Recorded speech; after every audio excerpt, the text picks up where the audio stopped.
السلام عليكم ورحمة الله وبركاته. إن الحمد لله نحمده ونستعينه ونستغفره ونعوذ بالله من شرور أنفسنا ومن سيئات أعمالنا.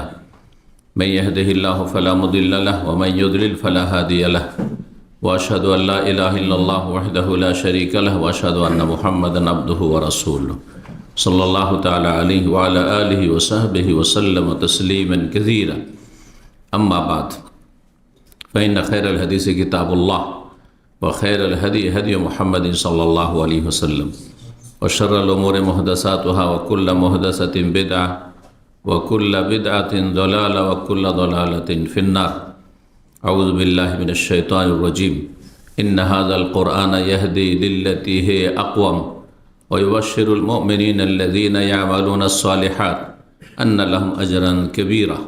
সম্মানিত দিনী ভাতৃমণ্ডলী, আল্লাহ রাব্বুল আলামিনের প্রশংসা এবং প্রিয় নবী সাল্লাল্লাহু আলাইহি সাল্লামের ওপর অসংখ্য সালাত ও সালামের পর আজ বৃহস্পতিবার 9 রজব 1446 হিজরি মোতাবেক 9 জানুয়ারি 2025 আমাদের ধারাবাহিক বিষয়ভিত্তিক আলোচনা চলছে আমাদের পর্ব আকারে হক সম্পর্কে।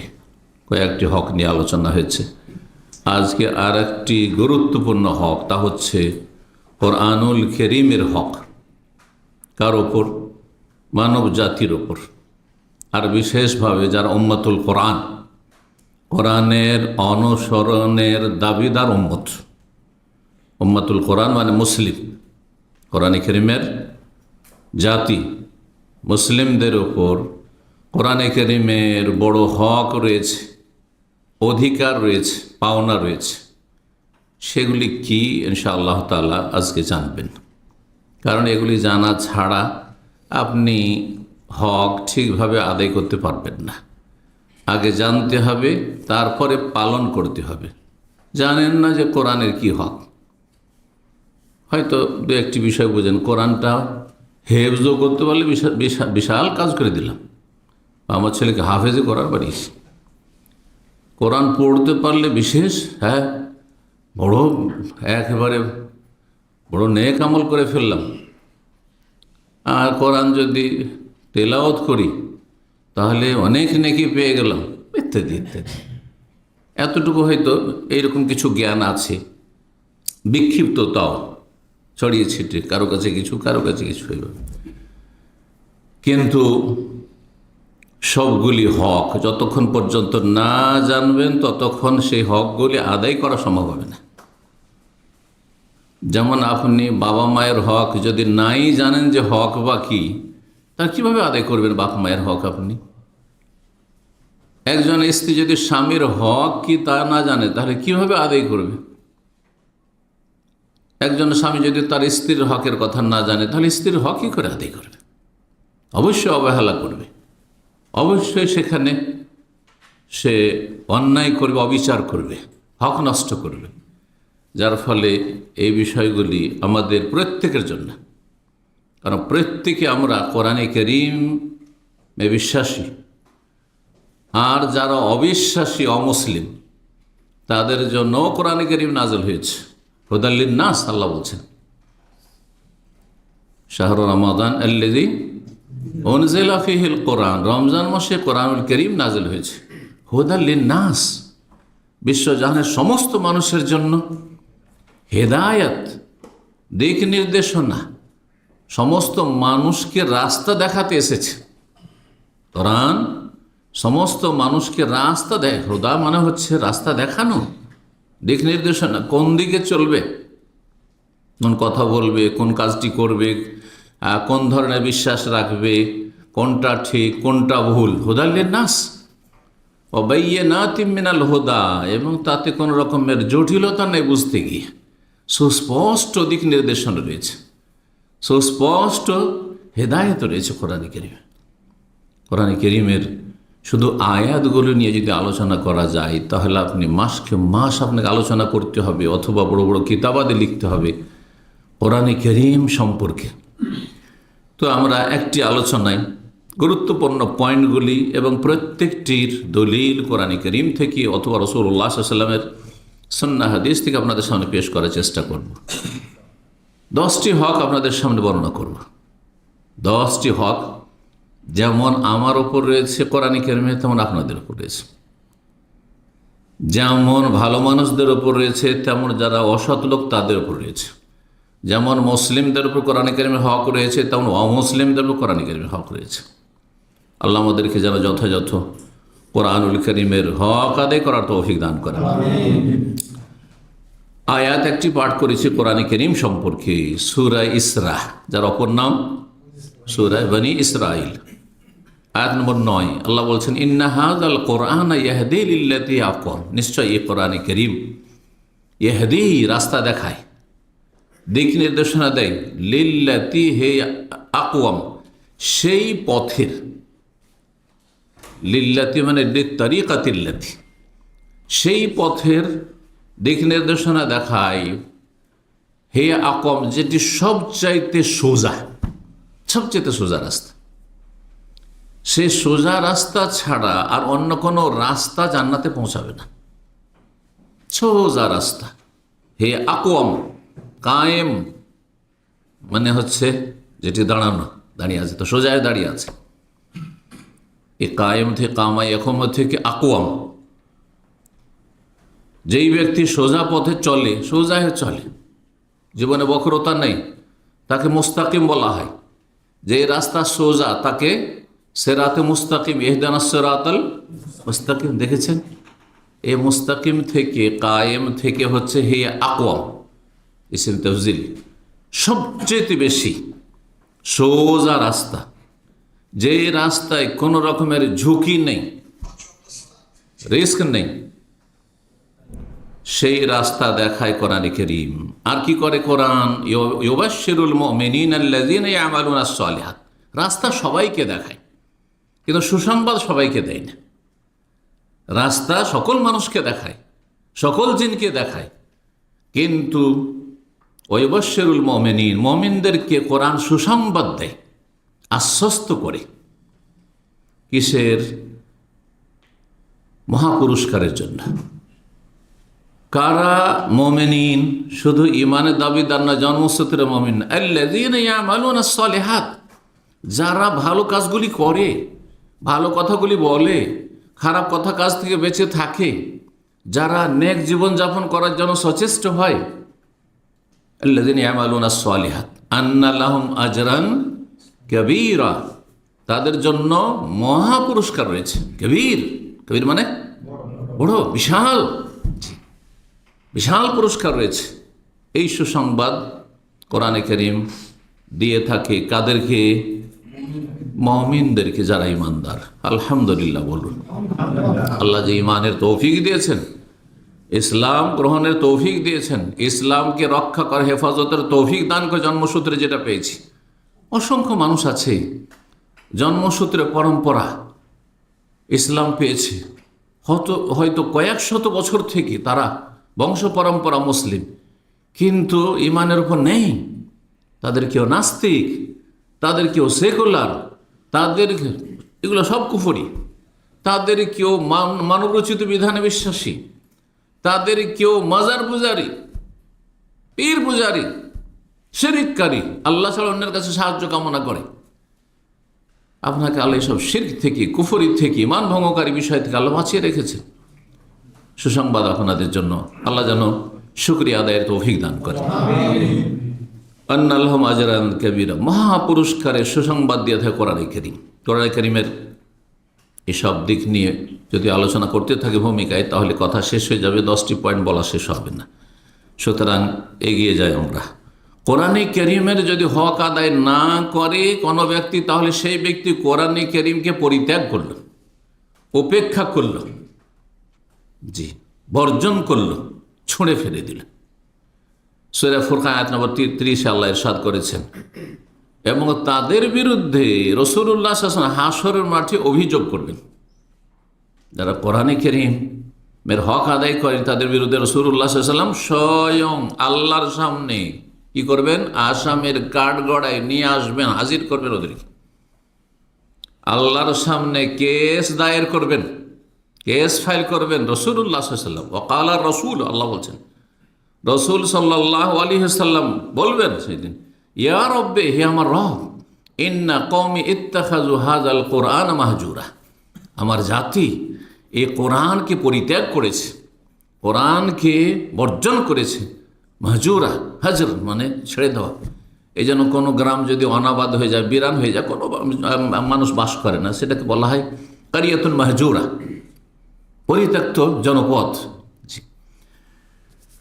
কোরআনে কারীম এমন একটি আসমানি মোবারক কিতাব যে যারা কোরআনে কারীমের হক আদায় করে তাদেরকে আল্লাহ রাব্বুল আলামিন এই কোরআনের মাধ্যমে কি করেন? উঁচু করেন, উন্নীত করেন, সম্মানিত করেন, যেই সম্মান কোরআন ছাড়া কোথাও খুঁজে পেত না।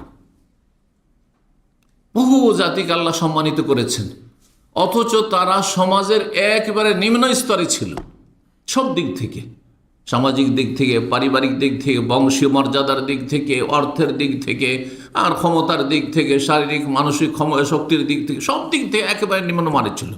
গোলাম, দাসী ছিল তারা। চিন্তা করুন, বেলাল একজন গোলাম, দাস, কালো কদাকার কুৎসিত, সুবহানাল্লাহ, আফ্রিকি, কিন্তু রাসূলুল্লাহ সাল্লাল্লাহু আলাইহি সাল্লামের মোবারক মসজিদ নবীর মিনারায় আজান দেওয়ার মর্যাদা হাসিল করেছেন। রাসূলুল্লাহ সাল্লাল্লাহু আলাইহি সাল্লামের সামনে জান্নাতে আগে আগে হাঁটছেন, আর রাসূলুল্লাহ সাল্লাল্লাহু আলাইহি সাল্লাম তার পায়ের জুতার স্যান্ডেলের আওয়াজ পাচ্ছেন। হাদিস জানেন না? চিন্তা করুন কিভাবে পৌঁছিলেন তিনি, অথচ তার এমনি পার্থিব কোনো মর্যাদাই ছিল না মক্কায়। ইন্না হাযাল কুরআনা ইয়াহদি লিল্লাতী আকওয়াম, শুধু আখিরাতের ক্ষেত্রে নয়, জান্নাতের ক্ষেত্রে নয়, দুনিয়ার ক্ষেত্রেও কোরআন সম্মানিত করে। তো হাদিসটি বলি আপনাদের সামনে, বহু জাতিকে, বহু মানুষকে আল্লাহর কোরআন দিয়ে সম্মানিত করেছেন, আর করছেন, আর করবেন। আর বহু জাতিকে কোরআনের মাধ্যমে আল্লাহ নিচে নামিয়েছেন, নামাচ্ছেন, নামাবেন। বলছেন রাসূলুল্লাহ বলছেন, ইন্নাল্লাহ ইয়ারফাউ বিহাযাল কিতাব আকওয়ামান ওয়া ইয়াদাউ বিহি আখারিন, নিশ্চয়ই আল্লাহ রাব্বুল আলামিন কি করেন? ইন্নাল্লাহ ইয়ারফাউ বিহাযাল কিতাব, এই কিতাব, আল কিতাব দি, আল কিতাব কোন কিতাবের নাম? আলিফ লাম যালিকাল কিতাব, আল কিতাব। কোরআনের শুরুতে কোরআনে কারীম কি বলা হয়েছে? আল কিতাব, যেটি সবচাইতে মূল্যবান পুস্তক, গ্রন্থ, তাকে আল কিতাব বলা হয়। মূলত সেটি হচ্ছে আসল পুস্তক, সেটি হচ্ছে আসল গ্রন্থ। আর সমস্ত গ্রন্থ, সমস্ত লেখনী তার মুখাপেক্ষী। ইন্নাল্লাহ ইয়ারফাউ বিহাযাল কিতাব, এই কিতাবের মাধ্যমে আল্লাহ ওপরে উঠান, রাফা ইয়ারফাউ মানে ওপরে উঠান, সম্মানিত করেন, উন্নীত করেন। আকওয়ামান, কওমের বহু বচন, বহু জাতিকে, বহু জাতিকে। আজকে চিন্তা করুন, যারা সারা বিশ্বে ছড়িয়ে ছিটিয়ে মুসলিমরা আছে, সে সংখ্যালঘু হোক আর সংখ্যাগরিষ্ঠ হোক, মালয়েশিয়া, ব্রুনাই, ইন্দোনেশিয়া, তারপরে যেসব এলাকা মুসলিম সংখ্যা, চিন্তা করুন কত দূর কাফের অঞ্চল পার করে সেখানে কোরআনের আলো পৌঁছেছে। আর তারা সৌভাগ্য তাদের হয়েছে, তারা ভাগ্যবান হয়েছে, খুশনসিব হয়েছে। চিন্তা করুন তো দেখি, মাঝখানে বহু জাতি কাফের পত্তলিক থেকে গেছে, ইহুদি নাসারা থেকে গেছে, পথভ্রষ্ট থেকে গেছে। যারা দুনিয়ার ম্যাপ সম্পর্কে ভৌগোলিক জ্ঞান রাখেন তারা ভালো করে বুঝছেন, জি, কোরআন দিয়ে বহু জাতিকে আল্লাহ উপরে উঠিয়েছেন, দুনিয়া এবং আখিরাতে। ওয়াযাউ বিহি আখারিন, আর বহু জাতিকে আল্লাহ রাব্বুল কোরআনের মাধ্যমে কি করেন? লাঞ্ছিত করেন, অপদস্থ করেন, নিচে নামিয়ে দেন, মাটিতে মিশিয়ে দেন। কোরআনে কারীম নাযিল হয়েছে, যারা ঈমান নিয়ে এসে তারা আবু বকর হয়েছে, উমর হয়েছে, উসমান হয়েছে, আলী হয়েছে, আশরে মুবাশশারা হয়েছে। তারা জান্নাতের সার্টিফিকেট দুনিয়াতে, জীবন্ত জান্নাতি তারা। আর বহু জাতিকে আল্লাহ এত নিচে নামিয়েছেন, অথচ মক্কায় তারাই ছিল প্রভাবশালী, তারাই ছিল নেতৃস্থানীয় ব্যক্তি। আবু জাহাল, আবু লাহাব, ওতুবা, সাইবা, রবিয়া, আর এরকম বহু। জি, আখারিন, যুগে যুগে এইরকমই। তো কোরআন কারীম যারা ধারণ করবে, হক আদায় করবে, তাদের জন্য সুসংবাদ রয়েছে যে তারা সম্মানিত, দুনিয়া তো সম্মানিত। চিন্তা করুন সাধারণভাবে যে একটা গরিবের ছেলে যখন কোরআন কারীমের বড় জ্ঞানী হয়, এলম হাসিল করে সব দিক থেকে, আর তারপরে সেই ব্যক্তি নিজে আমল করে অন্যকে পৌঁছায়, তখন তাকে সমাজে কেউ চিনত না, তার গোটা বংশকে কেউ তার গ্রামে মূল্যায়ন করতো না, আর সারা বিশ্বে তাকে চিনত। এটা তো দুনিয়া, তুচ্ছ দুনিয়া। আখিরাতে যে মহাপুরস্কার আছে, আন্নালাহুম আজরান কাবীরা, সুবহানাল্লাহ। তো কোরআন দিয়ে আল্লাহ বহু জাতিকে সম্মানিত করেন। এই জন্য দেখা যাচ্ছে যে অধিকাংশ আইম্মাই কেরাম যেগুলো দেখবেন আপনি, অধিকাংশ এরা কিন্তু মক্কা মদিনার না। হ্যাঁ, যে এদের আরবি ভাষা ছিল মাতৃভাষা, এরা আরও বংশের, সুতরাং তার বংশীয় মর্যাদাও ছিল, এরা আউলাদের রসুল নবীর বংশের আলে বাইত ছিল না। ইমাম বুখারী, হ্যাঁ, তারপরে ইমাম মুসলিম, আবু দাউদ, হ্যাঁ, নাসাই, তিরমিজি, ইবনে মাজাহ, অধিকাংশ আইম্মায়ে কেরাম। শুধু ইমাম নাসাই প্যালেস্টাইন, আর বাকি ইমাম বুখারী কোথাকার? বুখারা কোথায়? হ্যাঁ, উজবেকিস্তান। ইমাম মুসলিম বাড়ি নেশাপুর, নেশাপুরি মানে কি? নেশাপুর। আরব দেশে কোনো পুর নাম আছে? পুর না, তাহলে বুঝতে হবে আপনাকে যে কোথাকার। ইমাম আবু দাউদ কোথাকার? সিজিস্তান, পাকিস্তান, হিন্দুস্তান, আফগানিস্তান, আরব দেশে কোথাও নাম আছে এরকম? তাহলে সিজিস্তান, বুঝতে হবে এগুলো জিনিস। তো সুবহানাল্লাহ, কিভাবে আল্লাহ সম্মানিত করেন। এক এক করে বললে তো এতেই লম্বা হয়ে যাচ্ছে। ইমাম ইবনে মাজার কথা বলি, তাকে বলে কাজউইনি। কাজবিন কোথায়? ক্যাসপিন থেকে, ইংরেজিতে ক্যাসপিন সাগর বুঝেন? হ্যাঁ, যারা ভূগোলের জ্ঞান রাখে, সাগর মহাসাগরের জ্ঞান রাখে, তারা বলছে ক্যাসপিন। জি, ইউরোপে চিন্তা করেন আপনি, ইউরোপের বর্ডারে কাজউইনি। এইভাবে দেখেন বহু আইম্মাকে, ইমাম আবু হানিফা রাহিমাহুমুল্লাহ জামিয়ান, আল্লাহ সবার রহম করুন। তার ভাষা মাতৃভাষা কি? আরবি, ফার্সি ভাষা। জি, যেসব আইম্মায়ে কেরাম করাতে বল, তারা যেহেতু অনারব ছিল, তাহলে তাদের ভাষা, মাতৃভাষা আরবি ছিল না তাদের। পরে তারা আরবি শিখে আরবি হয়েছেন আমাদের মতো। জি, তো আল্লাহ এভাবে সম্মানিত করেন। যাই হোক, কথা না বাড়িয়ে এখন আসি কোরআনের হকগুলি। কয়টি হক বলবো? 10টি। 1 নম্বর হক কি হইতে পারে চিন্তা করুন তো। প্রথম হক দেখি আপনাদের মতামত। 1 নম্বর হচ্ছে ঈমান। 1 নম্বর হচ্ছে ঈমান, বিশ্বাস করা। বিশ্বাস করে, বিশ্বাস হকি দিয়ে, অন্তর দিয়ে বিশ্বাস করে মেনে নেওয়া, শুধু বিশ্বাস করা না। বহু অমুসলিম আছে, হিন্দু আছে, খ্রিস্টান আছে, কোরআনের সত্যতা বিশ্বাস করে, মুসলমান হয়ে যান, বলছে পারছি না, তাহলে এটা ঈমান হইল না। বিশ্বাস করে সেটা কি করা? মেনে নেওয়া। এটার নাম হচ্ছে ঈমান। তো এটি সবচেয়ে বড় হক। আর এই হক ছাড়া বাকি হক যদি সবগুলি থাকে 9টি, শুধু এই হকটি নেই, কোনো কাজে আসবে না, এত গুরুত্বপূর্ণ হক। ঠিক ওই রকমই যেমন ইসলামের কয়টি খুঁটি? 5টি খুঁটি। 4টি আছে কিন্তু লা ইলাহা ইল্লাল্লাহ নেই, লা ইলাহা ইল্লাল্লাহ মুহাম্মাদুর রাসূলুল্লাহ নাই। 5 ওয়াক্ত নামাজও পড়ে, রোজাও রাখে, হজও করে, যাকাতও দেয়, সবই আছে।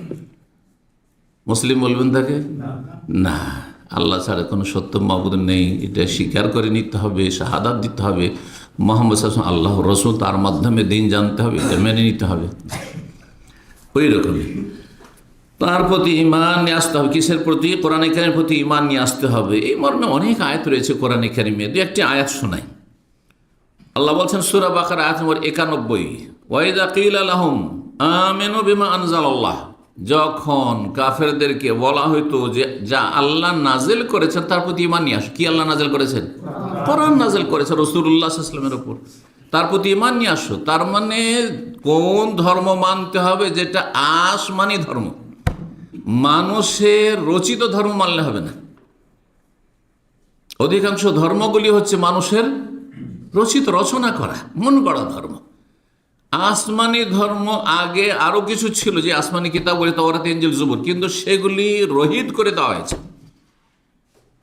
যেমন ভারতের এক সময় সংবিধান মোগলদের ছিল, রহিত হয়ে গেছে, এখন মানা চলবে না, না হলে দেশদ্রোহী আপনি। ইংরেজদের আমলে ইংরেজদের আইন কানুন ছিল, রহিত হয়ে গেছে, চলবে না, এটা হচ্ছে ওল্ড এডিশন, চলবে না, এটা পুরাতন এগুলো সংবিধান, ঠিক কিনা? আচ্ছা, যদি 47-এর পরে যখন পূর্ব পাকিস্তান ছিল বাংলাদেশ, সেই পাকিস্তানি সংবিধান যদি বাংলাদেশের জমিনে মানেন, তো আপনি দেশদ্রোহী না? ঠিক তেমনি আপনি যদি মনে করেন যে আমি ঈসা আলাইহিস সালামের নিয়ে আসা ধর্ম ইনজিল মানব, তো আপনি আল্লাহ দ্রোহী না? আল্লাহ দ্রোহী, আল্লাহর দুশমন আপনি। দেশদ্রোহী মানে দেশের দুশমন, আর আপনি আল্লাহর দুশমন, আল্লাহর দ্বীনের দুশমন। কারণ আল্লাহ শেষ নতুন বিধান যেটি পাঠিয়েছেন সমস্ত বিশ্বের মানবতার জন্য, সেটা হচ্ছে আল কোরআনুল কারীম। জি, এভাবে বুঝলে আরো সহজ হবে, অমুসলিমদের জন্য সহজ হবে। আর আমাদের মুসলিম সমাজে যারা দুনিয়ার শিক্ষায় শিক্ষিত, ওরা মনে করে সবগুলি ঠিক। এটা কুফরি কথা, কারণ সবগুলি ঠিক নয়। কোনো মানুষ যদি বলে যে বাংলাদেশের জন্য সবগুলি সংবিধান ঠিক, 71-এর পর সংবিধানও ঠিক, আর পাকিস্তানি সংবিধান ওইটাও ঠিক, তার আগে ইংরেজদের ছিল ওইটাও ঠিক, আর তারপরে মুঘল আমলে যে ইসলামী শাসন ছিল ওইটাও ঠিক, চলবে? মোটেই চলবে না। জি, তাহলে আপনি দুনিয়া ভালো করে বুঝছেন, কিন্তু আপনি দিন ভালো করে, জান্নাতের রাস্তা ভালো করে বুঝছেন না। আপনি দেশে নিরাপদ থাকতে হবে, আসামের কাঠগড়ায় দাঁড়াইলে হবে না, এইটা ভালো করে বুঝছেন, কিন্তু হাসরের মাঠে আসামের কাঠগড়ায় যাবেন, আর বুঝবেন না বিষয়টি। আগে এটা বুঝতে হবে আপনার। আল্লাহ বলছেন, যখন তাদেরকে বলা হয়তো আমেনু বিমা আনজালাল্লাহ, আল্লাহ যা নাযিল করেছেন তার প্রতি ঈমান নিয়ে আসো, কালু, তারা বলতো নুমিনু বিমা উনজিলা আলাইনা, বিশেষ করে ইহুদিরা, আমাদের জন্য নাযিল করা তাওরাত ওইটা মানবো। ওয়া ইয়াকফুরুনা বিমা ওয়ারাহু, তারপরে যে নাযিল হয়েছে সেগুলি তারা অস্বীকার করত। সুতরাং ইহুদিরা ইনজিলও মানত না, ওটা আমাদের না, মানব না। আর কোরআনে কারীমও মানেনি তারা, ইয়াকফুরুনা বিমা ওয়ারাহু। অথচ আল্লাহ বলছে ওয়াহুয়াল হাক্কু, কোরআনে কারীম হচ্ছে সত্য, হক। মুসাদ্দিকাল লিমা মাহু, তাদের সাথে যে আসমানি কিতাব তাওরাত রয়েছে, যেটা রহিত করা হয়েছে, তার সত্যায়নকারী, অর্থাৎ তাতে যে বিষয়গুলি আল্লাহ রাখতে চেয়েছেন সেগুলির রাখা হয়েছে কোরআনে কারীমে। কোরআনে কারীমে বহু বিধান আছে যেটা মুসা আলাইহিস সালামের ধর্মে ছিল, আর বহু বিধানকে কি করা হয়েছে? রহিত করে দিয়ে নতুন বিধান নিয়ে আসা হয়েছে। সূরা বাকারার প্রথম দিকে আয়াত নম্বর 4 আল্লাহ বলছেন, ওয়াল্লাযীনা ইউমিনুনা বিমা উনজিলা ইলাইক, যারা হে নবী তোমার প্রতি যা নাজিল করা হয় তার প্রতি ঈমান নিয়ে আসে। তো শেষ নবীর প্রতি কি নাজিল হয়েছে? কোরআন, তার প্রতি ঈমান নিয়ে আসে। ওয়া মা উনজিলা মিন ক্বাবলি, তোমার পূর্বে যেগুলো নাজিল ওগুলোকে বিশ্বাস করে সংক্ষেপে, কারণ ওগুলো সংক্ষেপে, কারণ সবগুলি সংবিধান তো একসাথে মানা যায় না। কিন্তু আপনি বিশ্বাস করেন যে এক সময় আমাদের সংবিধান ওইটা ছিল, এবার বিশ্বাস করেন না? 71 আগে 47 থেকে 71 ছিল, পাকিস্তানি সংবিধান ছিল, তার আগে ইংরেজদের সংবিধান ছিল, ইত্যাদি, 200 বছর প্রায়, ইত্যাদি ইত্যাদি। ওই রকম কোরআনে কারীমের প্রতি বিস্তারিত বিশ্বাস, প্রতিটি বিধিবিধান বিশ্বাস করে তা পালন করা। আর আগের আসমানি গ্রন্থগুলি আল্লাহর পক্ষ থেকে ছিল, সেগুলো মানবরচিত নয়, কিন্তু সেগুলি বিকৃত হয়েছে আর রহিত করা হয়েছে। এটা হচ্ছে বিশ্বাস। আর সেগুলি নবীদের উপর নাযিল হয়েছিল, এগুলো বিশ্বাস করা সংক্ষেপে। অবিল আখিরাত হুম ইউকিনুন, আর পরকালে তারা বিশ্বাস করে।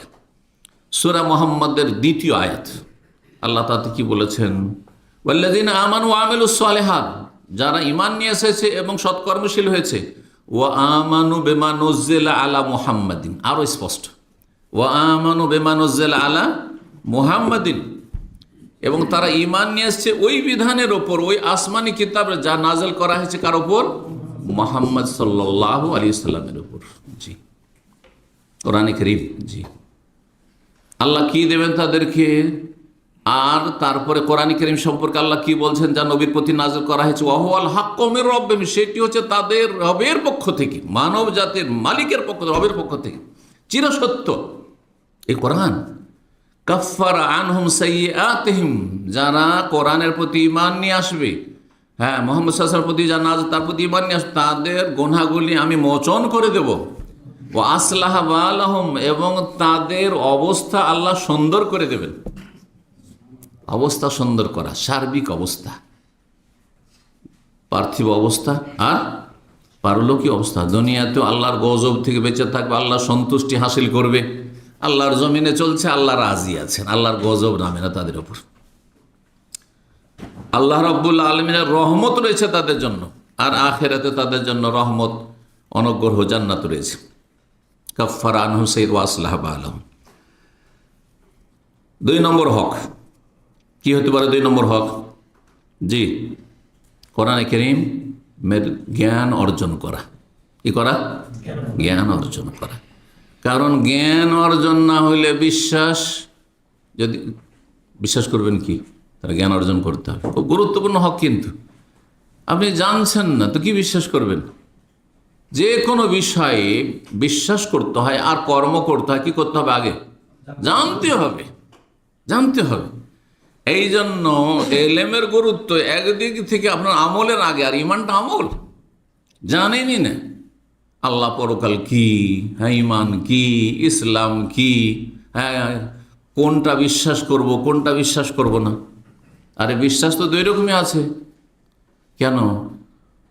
আমাদের এক শ্রেণীর ভারত, বাংলাদেশ, পাকিস্তান মুসলিমদের বিশ্বাস নয় যে আল্লাহর নাম তো বিনা ওযুতে নিলে অসুবিধা নেই, রসুলের নাম নিলে অসুবিধা নাই, কিন্তু বড় পীর আব্দুল কাদের যে নাম বিনা ওযুতে যদি নেন তাহলে কি হবে?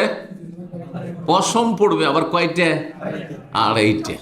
এটাও তো বিশ্বাস, কিন্তু কি বিশ্বাস? কুফরি বিশ্বাস।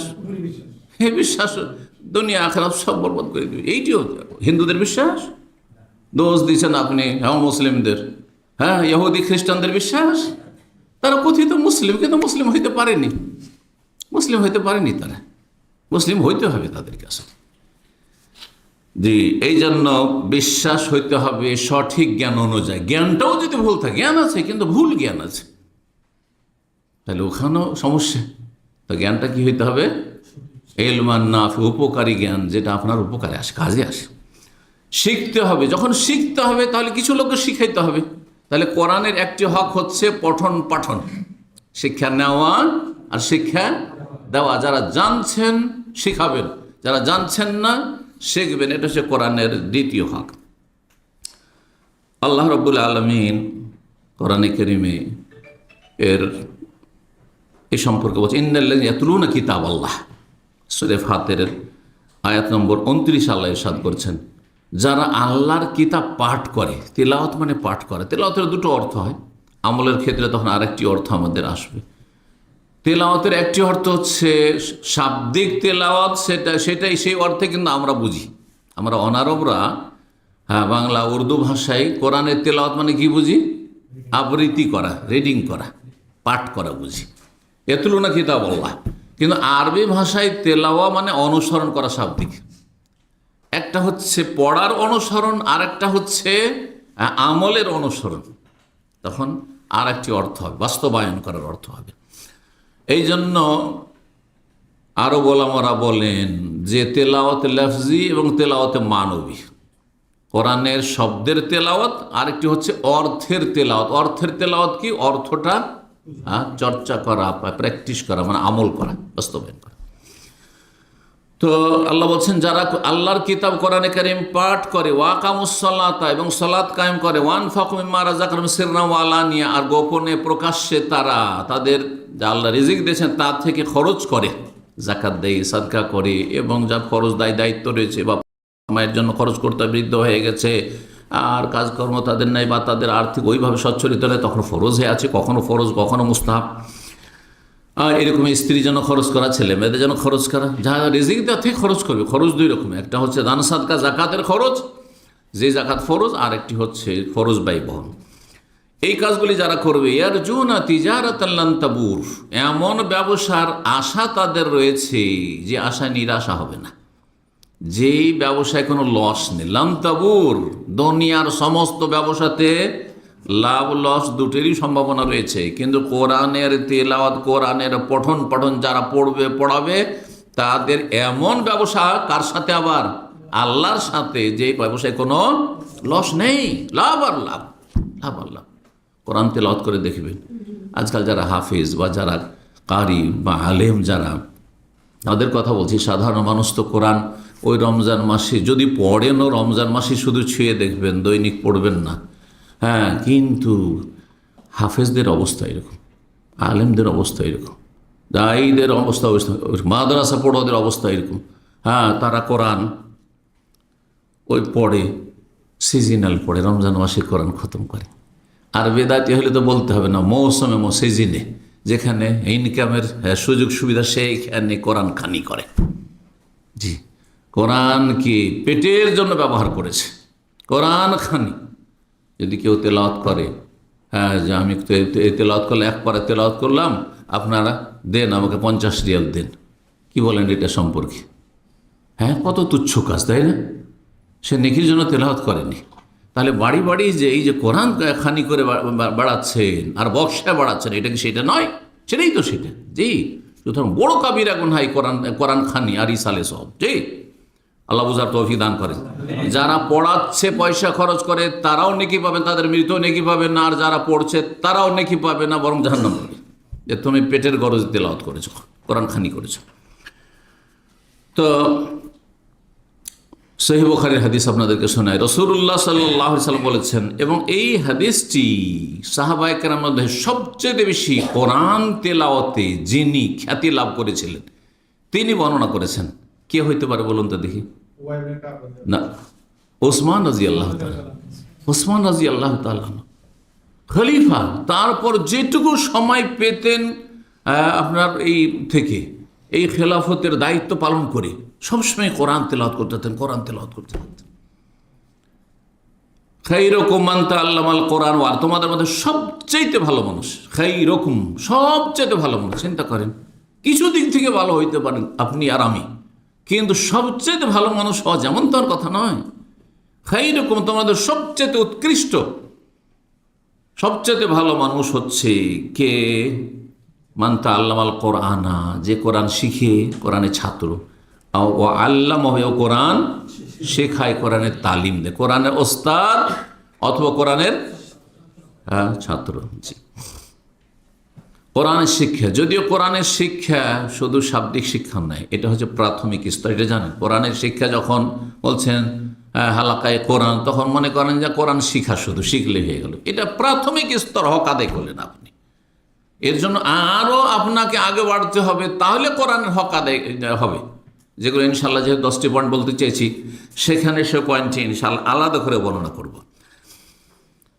আল্লাহ রাব্বুল কোরআন তেলাওয়াতের আরও বেশ কিছু আয়াতে প্রশংসা করে। সূরা বাকারা 121 নম্বর আয়াতে রয়েছে, আল্লাযিনা আতাইনাহুম ইয়াতলুনা হাক্কা তিলাওয়াতিহি, যাদেরকে আমি কিতাব দিয়েছি, সত্যি যদি কিতাবের সাথে মহব্বত থাকে এবং কিতাবের যদি হক আদায়কারী হয়, তাহলে তারা যথাযথ তেলাওয়াত করে, যথাযথ পাঠ করে, পড়ার মতো পড়ে, হাক্কা তেলাওয়াতে, হক আদায় করে পাঠ করে। আল্লাহ বলছে,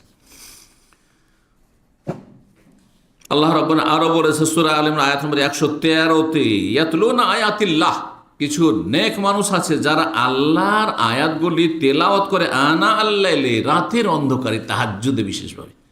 কারণ রাতে মানুষ ফুরসতে থাকে, দিনে হয়তো কর্মব্যস্ততা আছে, কিন্তু রাতে মূল আসলে।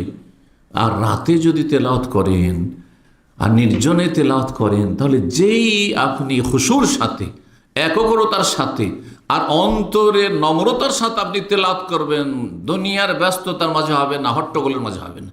বাচ্চারা হইচই করছে আর বিভিন্ন দিক থেকে ডাক হাঁক আসছে আর গাল গল্প চলছে, আর ওর মাঝে আপনি দিনের বেলা তেলাওয়াতে বসেছেন, না, ওতে আপনার ওই খুশু হবে না।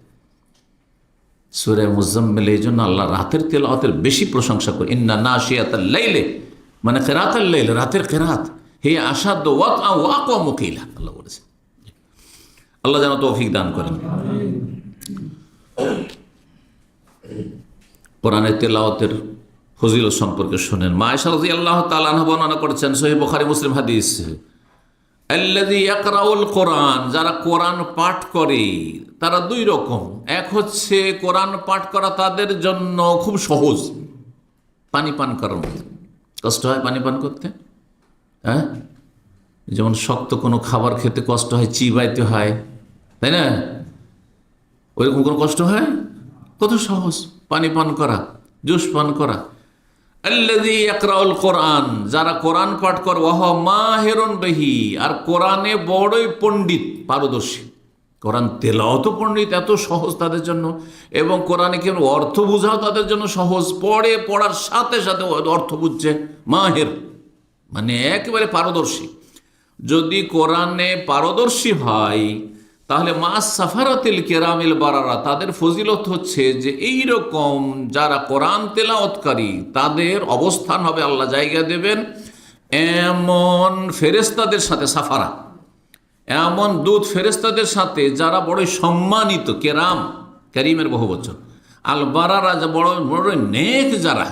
কারণ মানুষ যতই নেক হোক না কেন কিছু ভুল থাকতে পারে, কিন্তু ফেরেশতার কোনো ভুল ভ্রান্তির নেই, মানে ভুল করার ক্ষমতাই তাদেরকে আল্লাহ দেননি, গোনা করার পাপ করার কোনো ক্ষমতাই দেননি। ওই ক্ষমতাটি আল্লাহ নিয়ে নিয়েছেন তাদের কাছ থেকে, দেওয়া হয়নি প্রাকৃতিকভাবে। আর এক শ্রেণীর মানুষ আছে পড়ছে বড়ই কষ্ট করে, জিম আর জায় পার্থক্য করা খুবই কষ্ট হয়ে যাচ্ছে, জাল উচ্চারণ বড়ই কষ্ট হয়ে যাচ্ছে, দদ তো আরো মুশকিল, হয় দিচ্ছে দদ বানিয়ে, হ্যাঁ, আর না হলে একবারে জদ বানিয়ে দিচ্ছে, বড়ই কষ্ট হচ্ছে। আর তারপরে কোথায় মদ কতটা বাড়বে আর কোথায় কি হবে তাও দিশেহারা, দিল তো বাড়িয়ে দিল, হ্যাঁ, একবারে যেখানে বাড়াইতে হবে না লম্বা টান দিল, হ্যাঁ, আর যেখানে লম্বা টান দিতে হবে কিছু সেখানে একেবারে সেখানে স্টপ করে দিল। এই যে তেলাওয়াত, মানে এত ভুল যেন না হয়, যথাসাধ্য ভালো করার চেষ্টা করতে হবে। কিন্তু তারপরও অনেকে আছে যে বয়স হয়ে কোরআন শিখেছে বড় হয়ে, আর সে অনারব, হ্যাঁ, জিভা সোজা করা সম্ভব নয়। ভুল পড়ে অভ্যাস হয়ে যাওয়ার পরে বা অন্য ভাষা বলার পরে তারপরে আরবি ভাষা শুদ্ধ উচ্চারণ এত সহজ বিষয় নয়। তাই বলছেন আল্লাযী ইয়াকরাউল কোরআন, যারা কোরআন পাঠ করে, এতা তা তাফি, কিন্তু পড়ে বড় কষ্ট করে, এতা তা তাফি মানে তোতলামি চলে আসে, শুদ্ধ উচ্চারণ হয় না, চেষ্টা করে। ওয়া হুয়া আলাইহি শাক্কুন, যখন চেষ্টা করে বড় কষ্ট হয় তাকে। এই নয় যে বাংলা ভাষা পড়ার মতো, মাতৃভাষা পড়ার মতো, শাক্কুন বড় কষ্ট হয় তাকে পড়তে, তারপরও ছাড়ে না, না ছোড় বান্দা কোরআন পড়তে থাকে। লাহু আজরান, তাকে আল্লাহ ডবল নেকি দেবেন। ডবল কেন দেবেন? আপনি এত কষ্ট করে পড়ছেন, ভুলও হয়ে যাচ্ছে, আর বেশি এগোতে পারছেন না, এক পারা কোরআন পড়তে আপনাকে 1 ঘন্টা লেগে যাচ্ছে, তারপরে কোনো ডবল নেকি পাবেন? এই জন্য যে দুটো মেহনত করছেন, একটা হচ্ছে পড়ছেন আপনি, আর একটি কষ্ট করছেন, এই দুটোর জন্য দুটো নেকি ডবল। আর তার মানে কি, যারা কষ্ট করে পড়ছেন সাধারণ মানুষ তারা, তাহলে যারা কোরআনে পারদর্শী তাদের সাথে বেশি নেকি পেয়ে গেলেন নাকি? না, এদেরকে ডবল শুধু দেওয়া হলো, কিন্তু ওদেরকে উচ্চ স্থানে উঠিয়ে দেওয়া হয়েছে, জিবরাইল, মিকাইল, ইসরাফিলের সাথে উঠিয়ে দেওয়া হয়েছে। শুধু তাদের মর্যাদা অনেক উঁচা। জি, যারা কোরআন বুঝিয়ে পড়ে, হ্যাঁ বুঝিয়ে পড়ে, কিন্তু বুঝে না পড়লে নামাজ বাতিল, এইসব বাড়াবাড়ি কথা, এইগুলো ফতোয়া থেকে সাবধান কিন্তু।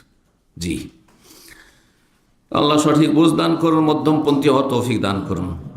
সহিহ মুসলিমের হাদিস 1337 নম্বর, রাসূলুল্লাহ সাল্লাল্লাহু আলাইহি ওয়াসাল্লাম বলছে, ইকরাউল কোরআন, তোমার কোরআন পাঠ করো।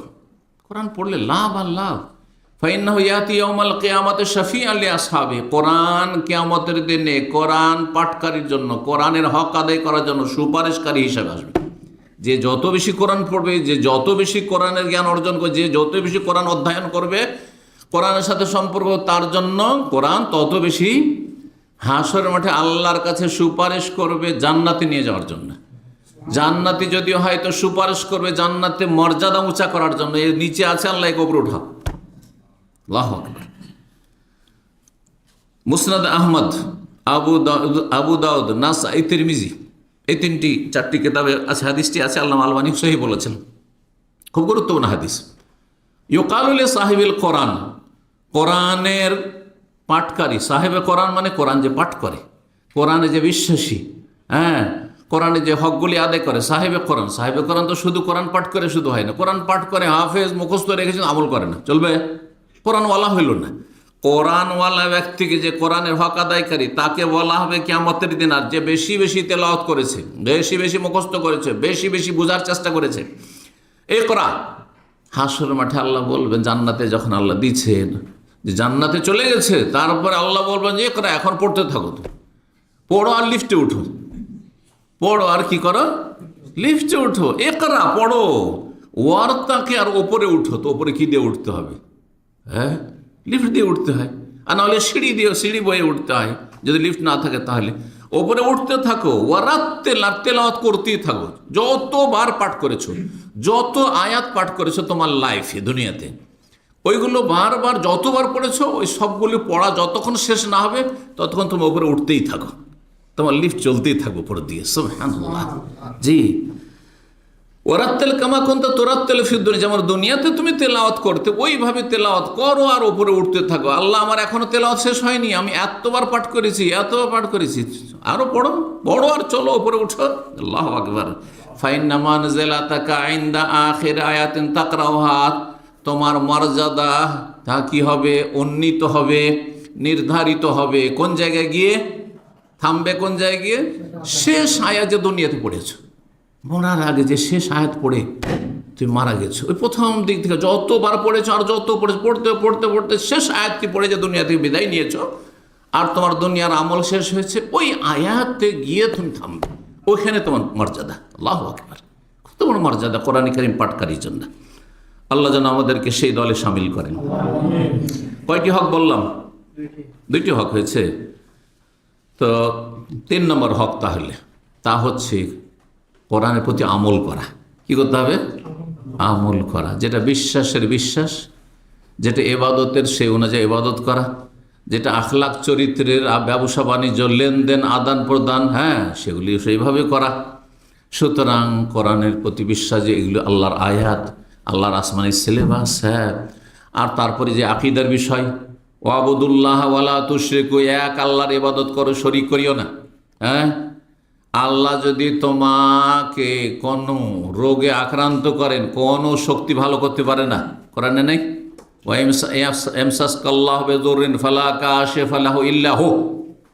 আল্লাহ যদি তোমাকে অসুস্থ করেন, কোনো শক্তি তোমাকে ভালো করতে পারে না। বোঝা গেছে?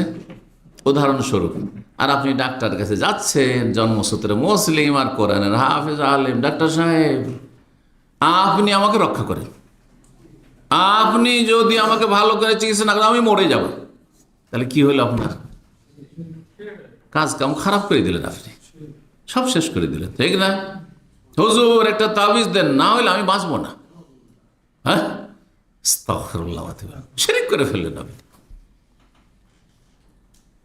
তাহলে যেটা বিশ্বাস করার বিশ্বাস, আমল, ওয়াকিমুস সালাহ, নামাজ কায়েম কর, হ্যাঁ, আতুস যাকাত দাও, কুতিবা আলাইকুমুস সিয়াম, রোজা ফরজ করা হয়েছে, আহাল্লাহুল বাইআ, ব্যবসা হালাল করা হয়েছে, ও হারামার রিবা, হ্যাঁ, সুদকে হারাম করা হয়েছে, ওয়ালা তাকরাবুজ জিনা, ব্যভিচার কাছে যেও না, ওয়ালা তাকতুলু আনফুসাকুম, আত্মহত্যা করিও না, ওয়ালা তাকতুলু আওলাদাকুম, তোমাদের সন্তান হত্যা করিও না, মানে সন্তান নেবে না তুমি, অ্যাবর্শন করবে, হ্যাঁ, জায়েজ নয়। পেটে বাচ্চা ধরে গেছে, না নেব না, অ্যাবর্শন করে দেবো, হারাম। জি, এটি আত্মহত্যা বা এটি হত্যা করা। আপনি সেই যুগে ভূমিষ্ঠ হওয়ার পরে হত্যা করতো, কারণ এই যেহেতু আপনার সায়েন্স টেকনোলজি মেডিকেল উন্নতি করেনি, আর আজ উন্নতি করে, সেই জন্য অবশ্যই করেছে। আগে দেখে নিলেন আপনি আল্ট্রাসাউন্ডতে, হ্যাঁ পজিটিভ হয়ে গেছে বা কিছু দেখলেন, আর তারপরে আপনি সেটাকে মারছে, হ্যাঁ, তারপরে কেউ কাউকে খুন করিও না, ইত্যাদি ইত্যাদি যত আয়াত রয়েছে আমলের, সেগুলি আমল করা। এটা চলবেন না, চলবেন না। জি, এক কথায় আমল করা, কোরআন মোতাবেক আমল করা। সুতরাং হালাল পর্যন্ত চলবেন আপনি, আর যেখানে হারাম সেখানে গিয়ে স্টপ, থেমে যাবে। যেটা বলতে বলা হয় তার বেশি বলবেন না, আর যেটা বলতে নিষেধ করা হয়েছে সেখানে যাবেন না। বর্ডার, তিলকা হুদুদুল্লাহ, কোরআনে কতগুলো আয়াতে রয়েছে, এগুলি আল্লাহর বর্ডার। বর্ডার পার করা যাবে না। আপনি যে দেশে আছেন এখানেই থাকতে হবে। আপনি বিনা ভিসাতে, বিনা পাসপোর্টে সৌদি আরব থেকে যে বাহরাইন ঢোকেন, অপরাধী না? ইন্ডিয়াতে যাবেন আপনি বাংলাদেশ থেকে, ভিসা নাই অথবা পাসপোর্ট নাই, আর ঢুকে পড়লেন আপনি, চলবে? হ্যাঁ, তো দুনিয়াতে অপরাধী বুঝতে পারছেন, আর আপনি আল্লাহর দিনের ক্ষেত্রে যে অপরাধী বুঝবেন না, যে হালাল হারাম একাকার করে দিলেন, হালালও খাচ্ছেন হারামও খাচ্ছেন, হালালও ব্যবসা আছে হারামও ব্যবসা আছে, আর পাপও করছেন নেকিও করছেন। না না না, আল্লাহ বলছেন আমল করতে হবে। ফাইম্মায়াতিয়ান্নাকুম মিন্নি হুদান, আমার পক্ষ থেকে তোমাদের কাছে যখন হেদায়াত চলে আসবে, কোরআন হচ্ছে হেদায়াত, হুদাল লিল মুত্তাকিন, আল্লাহ হুদান বলেছেন। ফামানিত্তাবা হুদায়া, যারা আমার হেদায়েতের অনুসরণ করবে, কোরআনের অনুসরণ করবে, ফালা ইয়াদিল্লু ওয়ালা ইয়াশকা, তারা কখনো পথভ্রষ্ট হবে না আর কখনো হতভাগা হবে না। কোরআনের অনুসারী কখন হতভাগা নয়, কোরআনের প্রতি আমলকারী কখন হতভাগা না, ভাগ্যবান। আমার ভাগ্যটা ভালো না। অনেকে এসে বলছেন সাহেব বেকার আছি, কাজকর্ম নেই।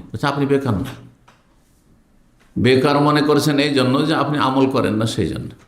বরং এটা আমার জন্য ভালো সুযোগ যে এই সময় কফিলের ডিউটি নেই, 8 ঘন্টা 10 ঘন্টা ডিউটি নেই, ডিউটিতে যথেষ্ট সময় লাগছে, তারপরে এমন ভেঙে পড়ছি, ক্লান্ত হয়েছে, তারপরে শোয়া ছাড়ার কোনো উপায় নেই। হ্যাঁ, আপনি এই সময়টায় আপনার জন্য সুবর্ণ সুযোগ, আপনি এই সময়টা আপনি ইবাদতবন্দি করেন, ডেলি এসে এলেম শিখেন, আপনি মসজিদে কোরআন নিয়ে বসে থাকেন, আপনি আর ভালো কাজে লাগান, আপনি আল্লাহর জিকির আজকার ফরজ ওয়াজিব আদায় করেন, আপনি বিশেষ করে এলেম শেখার সুযোগ।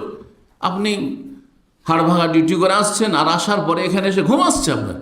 কিন্তু যদি আপনি মনে করেন যেটাকে বেকার বলছেন, মানে দুনিয়ার কাজ থেকে বেকার, দুনিয়ার কাজ নেই আপনার, রুজি রোজগার নেই, তাতেই বেকার হয়ে গেলেন আপনি।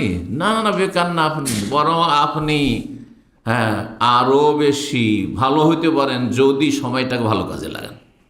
আপনি সপ্তাহে একটা দার্সে জুমার দিন আসতে পারেন না কর্মব্যস্ততার কারণে, যখন কাজকর্ম নেই তখন আমি ডেলি আসতে পারি, সপ্তাহে 6 দিন আমি আসতে পারি, পারবেন না? তাহলে কেন একজন মুসলিম, এই জন্য এই কথাটা আমরা সবসময় বলি, একজন মুসলিম কখনো বেকার না।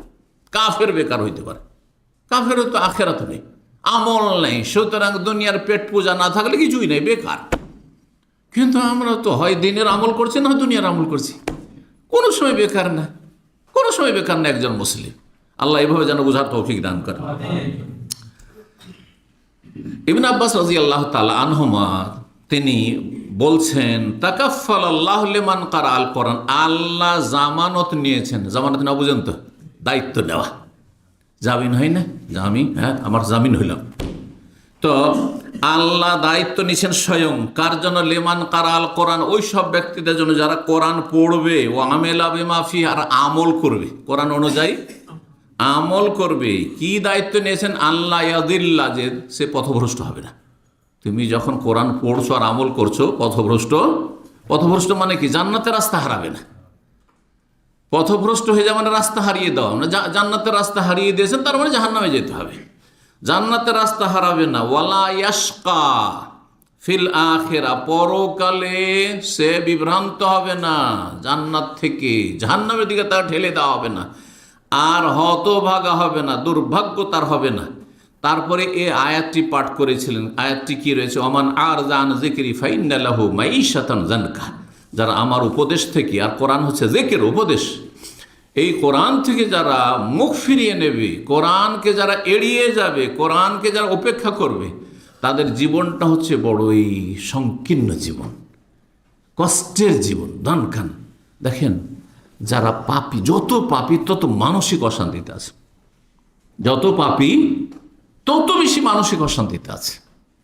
ভাবছেন যে এরা তো বড়ই আমোদ ফুর্তি করছে, জেনা ব্যভিচার শেষ নেই, আর হারাম খাওয়ার শেষ নেই, আর তাদের কি আর বলবো, হ্যাঁ যত পাপ, কোনো পাপ ছাড়ে না এরা, যা ইচ্ছা তাই করে, যা ইচ্ছা তাই বলে, যেমন ইচ্ছা তেমন, যখন ইচ্ছা ঘুমায়, যখন ইচ্ছা উঠে, যখন ইচ্ছা যা ইচ্ছা তাই বলে আর করে, খুব সুখে আছে।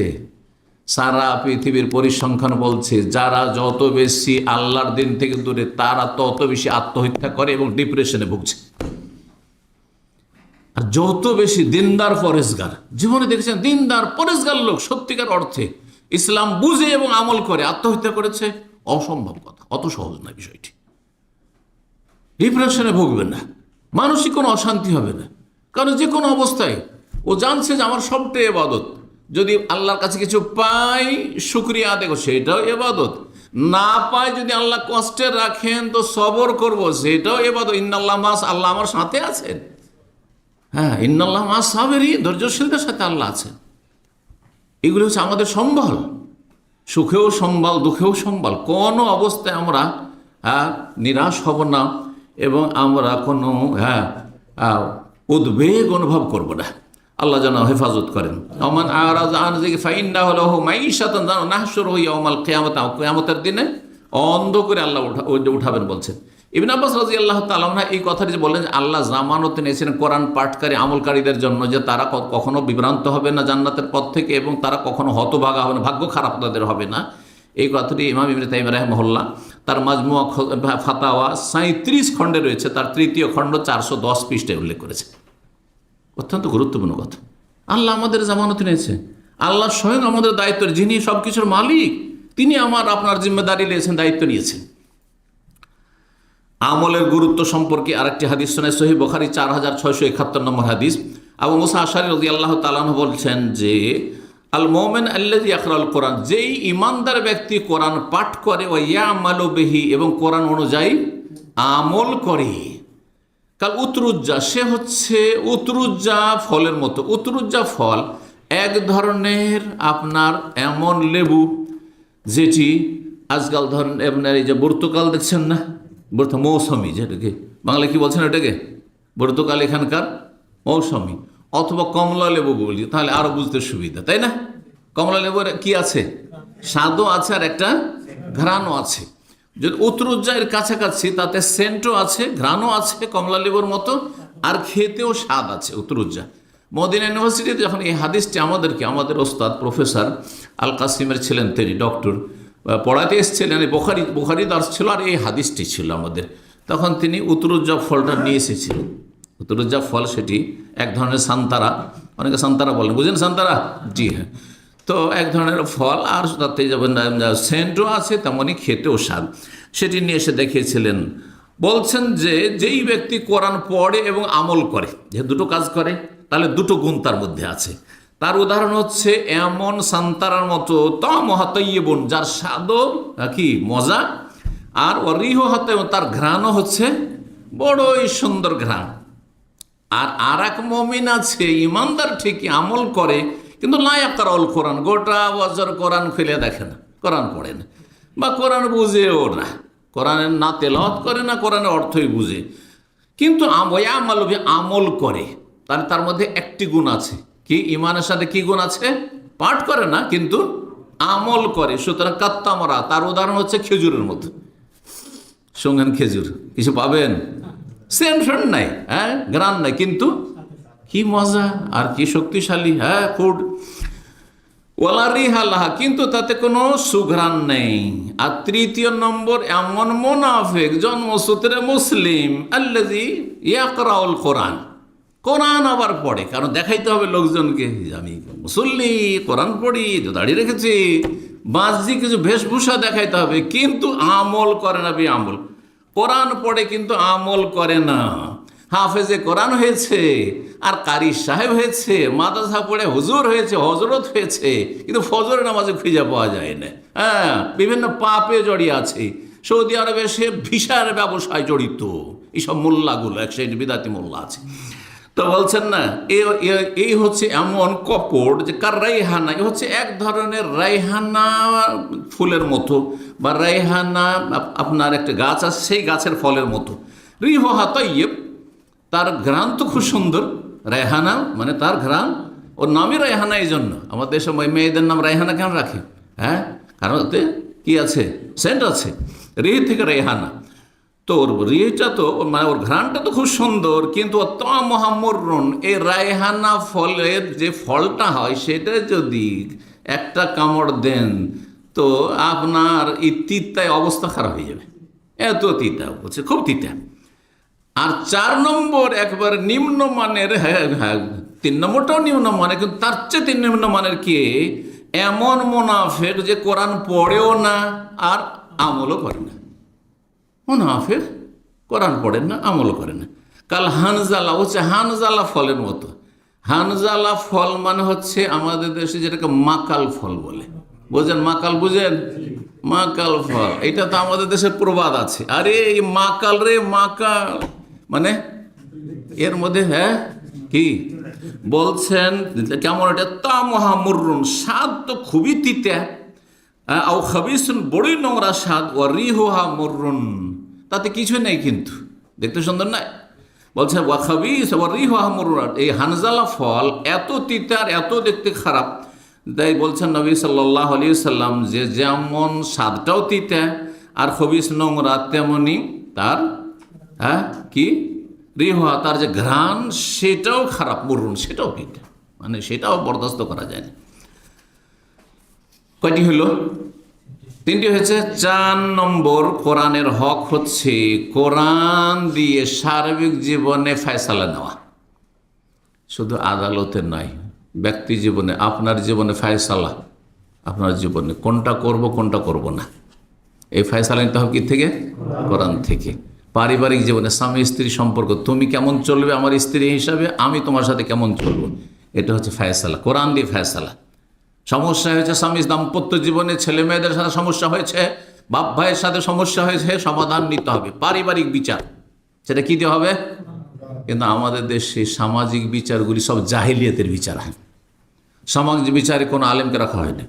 আর যদি সে আলেম থাকে, সে জাহেল আলেম থাকে, মানে দেশাচার বিচার করে, দেশাচার, দেশে যেসব বিচার চলে, হ্যাঁ, নেতা মাথারা বিচার করে, চেয়ারম্যান মেম্বার প্রধান এরা যে বিচার করে, ওই সব বিচারই হয়। জি, এগুলো হচ্ছে জাহিলিয়াত। তো কোরআনের বিচারটা সর্বস্তরে হইতে হবে, রাষ্ট্রীয় সেই আদালত, সুপ্রিম কোর্ট, হাইকোর্ট, যতগুলি কোর্ট আছে সেখান থেকে শুরু করে আপনার বাড়িতেও, হ্যাঁ, আপনার ব্যক্তি জীবনেও সমস্ত বিচার আচার কার কাছ থেকে নিতে হবে?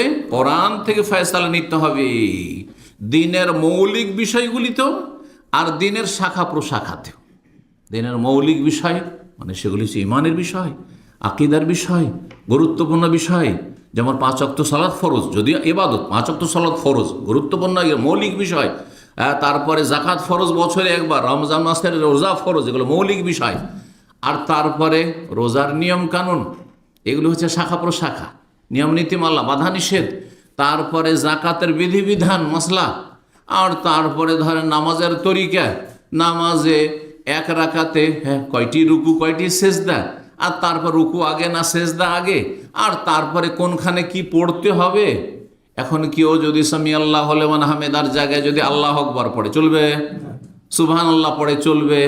যেমন আমাদের দেশের বেদাতি সমাজের অজ্ঞতা হচ্ছে যে ইমাম যদি ভুল করে দেয় তো কি বলে? আল্লাহ আকবার। হাদিস আল্লাহ আকবার আছে, আর হাদিস হচ্ছে কোরআনের ব্যাখ্যা কি আছে? পুরুষ হলে সুবহানাল্লাহ, আর মহিলা যদি সতর্ক করে তাহলে এইভাবে তালি বাজ, এইভাবে না, কারণ এইভাবে তালি বাজানো কাফেরদের গান বাজানোর তালি, সেজন্য এটা নিষেধ, এইভাবে করুন। কথা বুঝতে পারছেন? জি। কিন্তু আমাদের দেশে ইমাম ভুল করে দিলে আল্লাহ আকবার, আল্লাহ আকবার, জি, তাহলে এটা কোরআনে ফয়সালা নিলেন না আপনি। এই জন্য বলছি মৌলিক বিষয়গুলিতে এবং খুঁটিনাটি যেসব শাখা প্রশাখা মাসাইল রয়েছে সেই ক্ষেত্রে, এমন কি আপনি আমিন জোরে বলবেন, নাচতে বলবেন, রফেদান কয়বার করবেন, শুধু তাকবীর তাহরিমাতে কি না, আর তারপরে আপনি সালাম আগে ডান দিকে না বাম দিকে, সমস্ত মাসাইল আগে, আত্মাহাত না আগে আল্লাহ সাল্লি আলা মুহাম্মদ না আগে দোয়া মাসুরা, ইত্যাদি ইত্যাদি। নামাজের পরে কি বাধ্য বসে থাকতে আর তারপরে এই সম্মিলিত মোনাজাত করতে হবে না? হবে না, এটি সুন্নত না বিদআত? সব ফয়সালা কোরআন এবং কোরআনের ব্যাখ্যা হাদিস থেকে নিতে হবে। এটা হচ্ছে কোরআন থেকে বিচার নেওয়া। আর এর মধ্যেই হচ্ছে গুরুত্বপূর্ণ দণ্ডবিধান। চোরের শাস্তি 1 বছর জেল নয়, এটি কুফরি মতবাদ, মানবরচিত মতবাদ। জি। আর ধর্ষণ করে জবরদস্তি জেনা করেছে সেই জন্য সে অপরাধী, আর সাবালক সাবালিকে ব্যভিচার করেছে সেই জন্য অপরাধী নয়, হ্যাঁ, রাষ্ট্রীয় আইনের না, এটি জাহিলিয়াত, এটি পশ্চিমা কথা, ইহুদি নাসারাদের কথা এগুলো। জি, আল্লাহ যেন বোঝার তৌফিক দান করেন। আল্লাহ রাব্বুল সূরা নিসা আয়াত নম্বর 65 বলছেন, ফালা ওয়া রাব্বিকা লা ইউমিনুন, হে নবী তোমার রবের কসম করে বলছি। কে বলছেন? আল্লাহ নিজে বলছেন, নবী তোমার রবের কসম করে, মানে কার কসম করছেন? নিজের সত্তার কসম করছেন আল্লাহ, নিজের শপথ নিজেই করছেন রব। লা ইউমিনুন, এরা মুমিন মুসলিম হতে পারবে না। কতক্ষণ, কতদিন পর্যন্ত? হাত্তা ইউহাক্কিমুকা ফীমা শাজারা বাইনাহুম, যতদিন তাদের মাঝে যত বিবাদমান বিষয়, যত সমস্যা রয়েছে সমস্ত সমস্যার সমাধান আপনার কাছ থেকে না নেবে। আর রসুলের কাছ থেকে নেওয়া মানে কোরআন থেকে নেওয়া, আর কোরআন ব্যাখ্যা হাদিস থেকে নেওয়া। আর তারপরে বিচার অনেক সময় নেই, কিন্তু নিরুপায় হয়ে নেই, সংকোচ বোধ করে, চক্ষু লজ্জায়, সাহস হলো না বলার, প্রতিবাদ করতে পারলাম না, নিরুপায় মানলাম। আদালতের ফয়সালা হয়ে গেছে আমার বিপরীত, আর অন্যায় ফয়সালা হয়েছে, তারপরে মেনে নিতে বাধ্য। কি জন্য বাধ্য? নিরুপায় সেই জন্য না, না ওইভাবে নয়। আল্লাহ তারপরে মনে যেন কোনো সংকোচ বোধ না থাকে, হারাজান সংকীর্ণতা, পারছি না এটা মেনে নিতে। যেন অনেকে বলে আমি নিজেকে মানাইতে পারছি না, আমি এটা মেনে নিতে পারছি না, আমি কেমন যেন লাগে। যেমন আজকালকার অধিকাংশ বাবা মায়েরা মেয়েকে জমি জায়গায় ভাগ দেয় না, আর দিল মাঠে ঘাটের এমন পচা সড়াগুলো যেগুলোতে ফসলটা ধরো ডুবা জায়গা দিল। রোড রাস্তা সব ছেলের জন্য, ছেলে সন্তানের জন্য, রাস্তার পাশে জমি জায়গায়। আর যে ফ্ল্যাট থাকে সব হচ্ছে ছেলেদের জন্য, দোকানপাট ব্যবসা বাণিজ্য থাকে সব ছেলেদের জন্য। তো কি লা ইউমিনুন, মুমিন হইতে পারবে না, জি মুমিন হতে পারবে না যতক্ষণ পর্যন্ত স্বতঃস্ফূর্তভাবে মেনে না নেবেন। শুধু মেনে নিলে হবে না, যখন কোরআনে আছে কি করব, না হইলেও তো দিতাম না রে বাবা, ছেলেদেরকে বলছে কি করব, না হইলেও তো দিতাম না, হয়তো মানুষে কি বলবে সেই জন্য দিচ্ছি, না না চলবে না। কোনো যেন সংকোচ বোধ না থাকে, সংকীর্ণতা অন্তরে না থাকে। মিম্মা কাজাইতা, আপনার ফয়সালাই, আর কি ওয়ায়ুসাল্লিমু তাসলিমা, শির নত করে মেনে নেয়। অনেক সময় মেনে নিলেন মন থেকে, কিন্তু শির নত করে মানছেন না, বাঁকা হয়ে মানছেন, টেড়া হয়ে মানলে হবে না। ওয়ায়ুসাল্লিমু তাসলিমা, মাথা ঝুঁকিয়ে মেনে নিতাম আল্লাহর বিধানের সামনে। জি আল্লাহ বলছে, কত তাগিদের সাথে বলেছেন। আল্লাহ রাব্বুল আলামিন কোরআনে কারীমের অনেক আয়াতগুলিতে বলেছে, তার মধ্যে 3টি আয়াতের কথা। ওয়ামাল্লাম ইয়াহকুম বিমা আনজালা ফাউলাইকা হুমুল কাফিরুন ফাউলাইকা হুমুজ জালিমুন ফাউলাইকা হুমুল ফাসিকুন। যারা আল্লাহর নাজিলকৃত বিধান কোরআন দিয়ে ফয়সালা না করবে, তারা হয় কাফের, না হয় জালেম, না হয় ফাসিক। তা 3 ভাগে বিভক্ত। কোরআনী আইন দিয়ে আপনি ব্যক্তি জীবনে, পারিবারিক জীবনে, অর্থনীতিতে, সমাজের ক্ষেত্রে আর রাষ্ট্রীয় ক্ষেত্রে, সমস্ত ক্ষেত্রে যদি আপনি বিচার না করেন, তাহলে 3-এর 1, হয় আপনার নাম কাফের, আর না হয় জালেম, না হয় পাপিষ্ট ফাসিক। 3-এর 1, মানে কোনো ভালো মুসলিম না। জালেম থাকলে খারাপ মুসলিম আপনি, ফাসিক হলো খারাপ মুসলিম আপনি, তাহলে ভালো মানুষ হতে পারছেন না আপনি, জি, যদি কোরআন দিয়ে ফয়সালা না নেন। গুরুত্বপূর্ণ বিষয়। তো কথা না বাড়িয়ে অনেক আয়াতে মর্মে রয়েছে, আর বলছি না। কয় নম্বর? তারপরে 5 নম্বর কোরআনে কারীমের হক হচ্ছে কোরআনে কারীমের অর্থ বুঝা। কি বুঝা? অর্থ বুঝা। অর্থ বুঝতে হবে। কোরআন তেলাওয়াত করছেন আপনি, কোরআন হাফেজ হয়েছেন। আমাদের যারা অনারব হাফেজ, ইন্ডিয়া, বাংলাদেশ, পাকিস্তানের হাফেজ, শুধু হাফেজ, আলেম হয়নি, অথবা ছোট মোটো একটা মৌলভী সাহেব হয়েছে, তো কোরআন তো বুঝে না। এই জন্য এমন এমন জায়গা থেকে কোরআন তেলাওয়াত শুরু করে দেয় যে আপনি আশ্চর্য হয়ে যাবেন, আর এমন জায়গায় গিয়ে থামে। যেমন ধরে সূরা কদরে আমাদের হাফেজরা শেষ আয়াতের আগের আয়াত বলেন, কি আয়াত রয়েছে? তানাজ্জালুল মালাইকাতু ওয়ার রূহু ফিহা বিইজনি রাব্বিহিম মিন কুল্লি আমরিন সালামুন, হে আয়াতে গিয়ে থামে। সালামুন, না মিন কুল্লি, সালামে থেমে যায়। আমাদের দেশের হাফেজরা কেউ থামে, সালামে থেমে যায়, যেটা জায়েজ নয়, অর্থ ভুল। সালাম, তারপরে সালামে যদি থামেন তাহলে আপনাকে আবার রিটার্ন করতে হবে কোথায়? আবার সালামুন হেয়া থেকে শুরু করতে হবে। তা না করে কি করে? সালামে গিয়ে থেমে গেল, তারপরে হেয়া হাত্তা মাতলাইল ফাজর, ভুল পড়লেন আপনি, অর্থ ভুল হয়ে গেল আপনার। অথচ কি সালামুন হেয়া, হেয়ে থামতে হবে, মানে ওই রাতটি হচ্ছে শান্তি আর শান্তি, কদরের রাতটি। সালামুন হে, কতক্ষণ পর্যন্ত? হাত্তা মাতলাইল ফাজর, ফজর উদয় হওয়া পর্যন্ত। দেখলেন, এমন জায়গা থেকে শুরু করলেন যেখানে হয়তো কথা শেষ হচ্ছে, সেখান থেকে শুরু করলেন। তাহলে আগের কথার সাথে প্রসঙ্গ চলে আসছে, প্রসঙ্গ তো বোঝা গেল না আপনার আয়াত থেকে। যেমন যদি কেউ শুরু করে উলায়েকা আসহাবুল মাইমানা, উলায়েক মানে ওরা হচ্ছে ডানপন্থী। কারা? তার আগের আয়াত কি তাহলে পড়তে হবে? এর বহু উদাহরণ রয়েছে। তাহলে কোরআনের অর্থ বোঝা জরুরি। যদি কোরআন অর্থ না বোঝেন তবে বিভিন্ন ক্ষেত্রে ভুল করবেন আপনি, বিভিন্ন ক্ষেত্রে, এমনকি আমলের ক্ষেত্রে।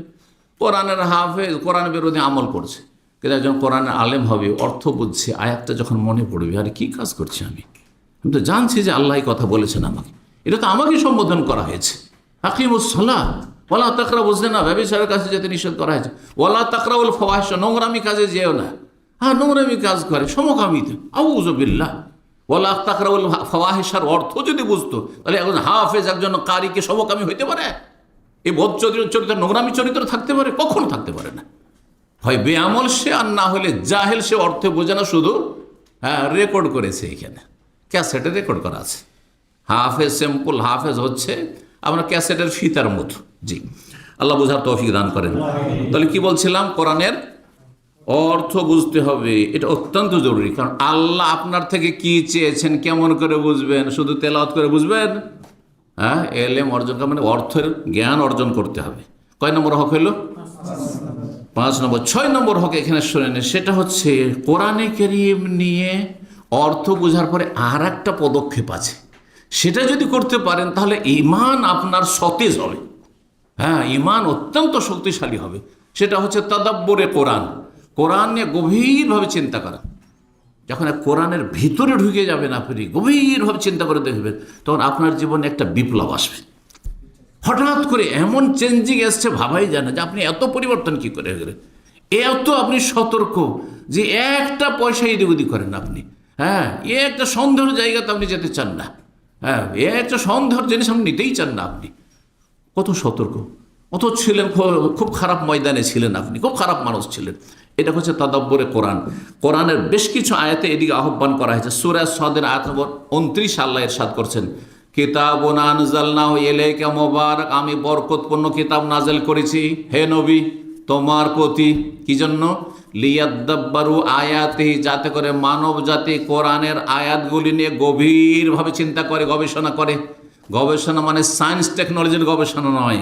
গবেষণা মানব জীবনে পরিবর্তন কেমন করে আসবে, আমার জীবনে ইনকিলাব কি করে আসবে, আমার পরিবারকে কেমন করে আমি পরিবর্তন করব, তাদের জীবনে কি করে আমি বিপ্লব নিয়ে আসব, আমার সামাজিক বিপ্লব কেমন করে নিয়ে আসবো, আমার রাষ্ট্রীয় বিপ্লব কেমন করে নিয়ে আসবো, আমি আন্তর্জাতিক বিপ্লব কেমন করে নিয়ে আসবো, মানুষ খারাপগুলিকে আমি ভালো কি করে করতে পারবো, আমি নিজেকে আগে কি করে ভালো করবো। লিয়াদ্দাব্বারু আয়াতিহি ওয়ালিয়াতাযাক্কারা উলুল আলবাব, এবং জ্ঞানীরা যাতে করে তা থেকে উপদেশ গ্রহণ করে। তাহলে কোরআন নাজিলের গরজ আল্লাহ বলছেন, কোরআন প্রথম কথা মোবারক, লস নেই, বরকত আর বরকত। যে যত বেশি কোরআনের সাথে সম্পৃক্ত হবে, রিলেটেড হবে, তত বেশি বরকত হাসিল করবে। কোরআন প্রতিদিন তেলাওয়াত করে দেখেন আপনার ঘরে কত বরকত নেমে আসে, আপনার শরীর আর শারীরিক আর মানসিক অবস্থায় কেমন বরকত নেমে আসে, আপনার আখলাক চরিত্রে আর আমলে কেমন আপনার বরকত নেমে আসে, আপনার রুজিতে কেমন বরকত নেমে আসে, আপনার দাম্পত্য জীবনে ছেলেমেয়ের মাঝে কি করে কত বরকত নাজিল হয় আর বরকত নেমে আসে, অকল্পনীয়। কিন্তু যদি আপনি এটা টেস্ট করার জন্য করেন তো হবে না। কিন্তু দেখি বরকত হয় কি হয় না, হ্যাঁ একটু খতম দিয়ে দেখি, এই মাসটায় 2টা খতম দিব, দেখি আমার বরকত নামে কিনা, কাজ কাম তো নাই, দেখি তো, হবে না। বুঝতে পেরেছেন না? কোরআন নয়, সায়েন্স নয় যে টেস্ট করে দেখি, কারেন্ট নয় যে দেখি কারেন্ট আছে কি নাই দেখি তো, হ্যাঁ না না না, আপনাকে ঈমান ইয়াকিনের সাথে আপনাকে কি করতে হবে, গভীরভাবে কোরআন নিয়ে গবেষণা করতে হবে। ওয়ালিয়াতাযাক্কারা উলুল, জ্ঞানীরা তা থেকে উপদেশ নেবে আল্লাহ বলছেন। আল্লাহ কোরআন সূরা মুহাম্মদের আয়াত নম্বর 24 বলছে, আফালা ইয়াতাদাব্বারুনাল কোরআন, তারা কোরআন নিয়ে কি গভীরভাবে তাদাব্বর, গৌর ফিকির করে না, চিন্তা করে না, গবেষণা করে না। আম আলা কুলুবিন আকফালুহা, না তাদের অন্তরে তালামারা আছে, তালামারা আছে যে কোরআনকে ভিতরে নামাতে চান না। আল্লাহ সূরা নিসার আয়াত নম্বর 82 বলছেন, আফালা ইয়াতাদাব্বারুনাল কোরআন, তারা কোরআন নিয়ে কেন গভীরভাবে চিন্তা করে না।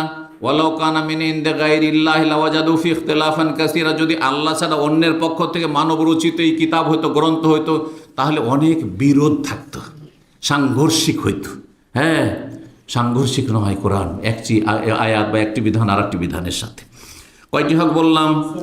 6টি। 7 নম্বর হক হচ্ছে কোরআনে কারীম থেকে চিকিৎসা নেওয়া। কিরকম চিকিৎসা?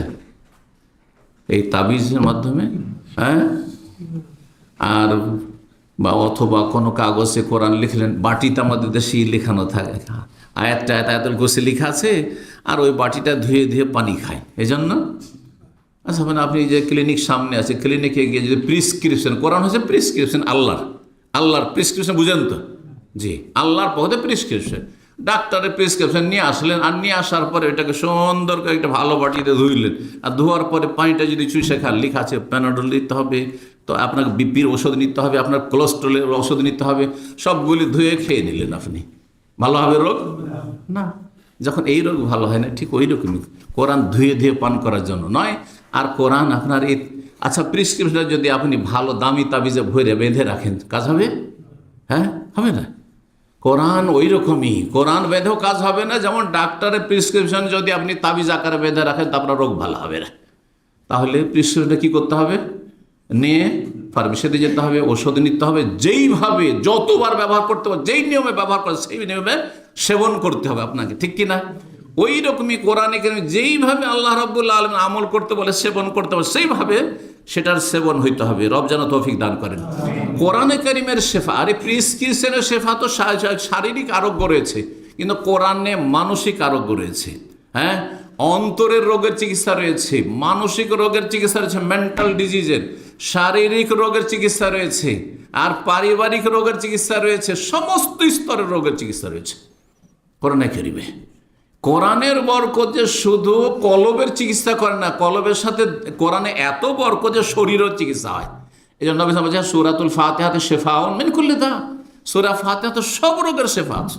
ইয়াকিনের সাথে আপনি আমল করেন এবং সেটা তদবির করে যান আপনি, তার সাথে পয়সা আছে, দুনিয়ার চিকিৎসাও করেন, সমস্ত রোগের চিকিৎসা। আল্লাহ বলছেন সূরা ইসরা আয়াত নম্বর 82, ওয়া নুনাজ্জিলু মিনাল কোরআনি মা হুয়া শিফা, কোরআন নাযিল করেছে তাতে কি রয়েছে? শিফা, আরোগ্য রয়েছে। ওয়া রাহমাতুল লিল মুমিনিন, আর মুমিনদের জন্য রহমত রয়েছে। ওয়ালা ইয়াজিদুজ জালিমিনা ইল্লা খাসারা, কিন্তু যারা জালেম মানুষ, তারা কোরআনের মাধ্যমে কি হবে? আরো বেশি ক্ষতিগ্রস্ত হবে, তাদের ক্ষতি আরো বৃদ্ধি পাবে। যারা ঠিকভাবে ওষুধ ব্যবহার করবেন, অ্যান্টিবায়োটিক উপকারী না অপকারী? হ্যাঁ, আচ্ছা প্যানাডল বা পেন কিলিয়ার ধরেন, যে ব্যথার ওষুধগুলি, আপনাকে বলেছে আপনার খুব কোমরে ব্যথা হচ্ছে, তা আপনি এক কাজ করেন, দিনে 3টার বেশি খাবেন না, 3টা খাবেন, খালি পেটে খাবেন না।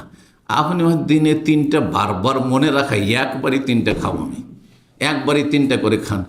তার 2 দিন 3 দিন পরে আপনি খুব সমস্যা অনুভব করছেন, ডাক্তার কাছে গিয়ে ভালো চেক আপ করলেন, দেখা গেছে কিডনি ফেল আপনার, ঠিক কিনা বলেন? তো দুনিয়া বুঝছেন, আপনাকে দিনও বুঝতে হবে। হ্যাঁ, দিনও বুঝতে হবে, ঠিক। আল্লাহ বোঝার তৌফিক দান করেন। যারা কোরআনে অবিশ্বাসী, তারা কোরআন দ্বারা ক্ষতিগ্রস্ত। যারা কোরআন জন্মসূত্রে পেয়েছে, বংশসূত্রে পেয়েছে, জন্মসূত্রে মুসলিম, কিন্তু কোরআনের প্রতি আমল করেন, আল্লাহ বলছে আকিমুসসালাহ, নামাজ পড়ে না। হ্যাঁ, ইন্না কোরআন আল ফজরে কা, ফজরের নামাজ, ফজরের তেলাওয়াত অসংখ্য ফেরেশতা হাজির থাকে, ও হাজির হয় না, তাহলে ক্ষতিগ্রস্ত হবে না? অবশ্যই ক্ষতিগ্রস্ত। আল্লাহ বলছে এটা করিও না, বুঝলেন, করবো, আর ক্ষতিগ্রস্ত অবশ্যই হবে। জি, কয়টি হলো? 7 নম্বর হয়েছে। 8 নম্বর হচ্ছে কোরআনে কারীমের দিকে মানুষকে আহ্বান করা, কথার দ্বারা, কাজের দ্বারা, শুধু কথাই না, যে কোরআন আয়াত পড়ে পড়ে তাফসীর করেছেন, এইদিকে আমল নেই। মানুষ আপনার কথার চাইতে বেশি আপনার আমলকে গুরুত্ব দেয়। আপনি যদি মানুষকে সুন্দর সুন্দর আপনার উপদেশ শোনান জবান দ্বারা, কিন্তু আপনার ব্যবহার চরিত্র যদি খারাপ হয়, তো আপনাকে মানুষে দেখতেই পারে না, আপনাকে সহ্য করতে পারে না, আপনাকে ঘৃণা করে আপনাকে।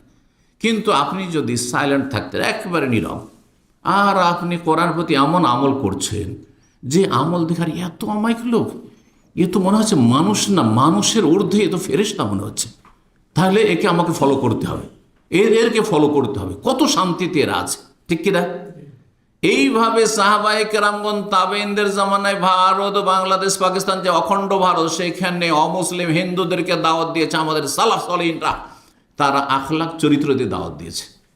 ব্যবসা করতে গেছে কেরালায়, চেন্নাই, মাদ্রাজ, দক্ষিণ ভারতে, তারপরে চিটাগাঙ্গে, বরগুনা, যেসব সামুদ্রিক এলাকা, আপনার সাগরের কিনারা, সেসব এলাকায় গিয়ে ব্যবসা বাণিজ্য করেছে।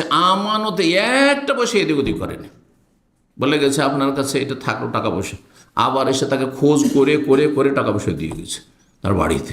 এসব আমানত, সততা, তার ইমানদারি, হ্যাঁ, আল্লাহ ভীরুতা দেখেছে। তারপরে তারা দলে দলে ইসলাম গ্রহণ করেছে, দলে দলে ইসলাম গ্রহণ করেছে। আপনারা জানেন হয়তো ইতিহাসে, আর না জানলে শুনে নেন, মোহাম্মদ বিন কাসেম রাহিমাহুল্লাহ তাআলা যখন তিনি ভারতের প্রথম মুজাহিদদের প্রধান সেনাপতি, তিনি যখন সিন্ধু প্রদেশে নামলেন, 18 বছর বয়সের যুবক, 18 বছর, চিন্তা করেন, 18 বছর বয়সে, হয়তো এখানে খুব কমই কেউ আছে, 18 বছরের যুবক, আর তিনি প্রধান সেনাপতি। আর ভারতে যখন জেহাদের জন্য গেলেন সেই সিন্ধু প্রদেশে, যাওয়ার পরে সেখানে হিন্দু রাজা মহারাজারা এত বেশি শোষণ করত, আর এত বেশি হিন্দুদের নির্যাতন করত, আর এত বেশি হিন্দুদের সুন্দর সুন্দর নারীদের ধর্ষণ করত, এইসব জুলুমে তারা অতিষ্ঠ হয়ে গেছিল এই জাতি, তারাকে চাইছিল না।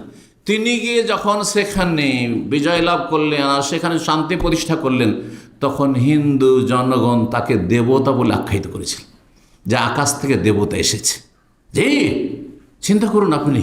জি, আমার গ্রামে আমার আব্বা রাহিমাহুল্লাহ, তিনি গ্রামে অমুসলিম কিছু একটা পাড়া হিন্দু আছে আগে, যেটা গ্রামের বাড়ি, তাদের সাথে সারা জীবন ভালো আচরণ করে। একদিন এক হিন্দু এসছে, আর হিন্দুরা আমাদের সাথে আত্মীয়তার মতো একটা থাকে, তা আমাকে ভাতিজা বলছে, মসজিদের কাছে এসে দাঁড়িয়ে আছে, মসজিদ বাড়ির সামনে, ভাতিজা, তোমার বাবা তো একজন দেবতা গো, তোমার বাবা একজন কি দেবতা। জি, তো হিন্দুর মধ্যে একটু ভালো চরিত্র হয়ে গেলে কি হয়ে যায়, সেই দেবতা হয়ে যায়, বুঝতে পারছেন? জি, তো এটা কিসের মাধ্যমে? আমলের মাধ্যমে, কথা দিয়ে কাজ হয় না। আপনি একটা অমুসলিমকে ইসলাম গ্রহণ করতে বলছেন, আর আপনার নিজেই আপনি নামাজ পড়তে যান, নিজেই চরিত্র খারাপ, আপনার রুমে সেই অমুসলিম হিন্দু থাকতে পারছেন, তাহলে কি করে আপনার ইসলাম গ্রহণ করবে? আপনার কথা শুনবে? কখনো শুনবে না। জি, তো কথা কাজের মাধ্যমে দাওয়াত দেওয়া, কোরআন দিয়ে দাওয়াত দিতে হবে। সূরা কাফের 45 সাল, ফাযাক্কির বিল কোরআন, কোরআন দিয়ে উপদেশ দাও, মানে দাওয়াত দাও, কোরআনে দিয়ে আহ্বান করো। কাকে? বিশেষ করে মাইয়া খাফ ওয়াই, যে আমার শাস্তি, মানে আল্লাহর আযাবকে ভয় করে। কারণ আল্লাহর আযাবের ভয় যদি না থাকে, তাহলে কিন্তু হেদায়েত হবে না। পেট পূজারি হেদায়েত হবে, কিন্তু আল্লাহর আযাবের যদি জান্নাত জাহান্নাম বলে চিন্তা থাকে, পরকাল বিশ্বাস হয়, তাহলে না হেদায়েত হবে। যে ব্যক্তি বলছে আমি এসব বিশ্বাসই করি না, এইসব গাঁজাঘুরি কথা তোমাদের বিশ্বাস, তাহলে তাকে আল্লাহ হেদায়েত করবে না, কোরআন দিয়েও হেদায়েত করবে না, রসুল দিয়েও হেদায়েত হয়নি আবু জাহল আহবাল, ওই রকমই। জি, তো কয়টি হলো? 8টি হইল। আচ্ছা, 9 নম্বর হচ্ছে কোরআনের একটি গুরুত্বপূর্ণ হক, সেটা হচ্ছে কোরআন সংরক্ষণের, হেফাজতের দায়িত্ব স্বয়ং আল্লাহ নিয়েছেন, ঠিক না? আল্লাহ কিভাবে হেফাজত করবেন? কোরআন আছে জমিনে, তা আল্লাহ কিভাবে হেফাজত করবেন? দুটো তরিকা, একটা হচ্ছে আল হেফজ ফিস সুদূর, আর আরেকটা আল হেফজ ফিস সতুর। সতুর ছাত্রের বহুবচন, মানে লিখনিতে। কোরআন দুইভাবে সুরক্ষিত আছে। কোরআনের কপি সারা বিশ্বে বাড়িতে বাড়িতে আছে, লাইব্রেরিতে আছে না নেই? সেগুলি কোনো এক সময় যদি বাতিল শক্তি মনে করে যে কোনো জায়গায় কোরআন একটি কপি রাখবো না, থাকতে দেব না, যেমন সোভিয়েত ইউনিয়ন রাশিয়াতে করেছিল জালেম নাস্তিকরা, কমিউনিজমে বিশ্বাসীরা, ইসলামের শত্রুরা করেছিল না, করেনি?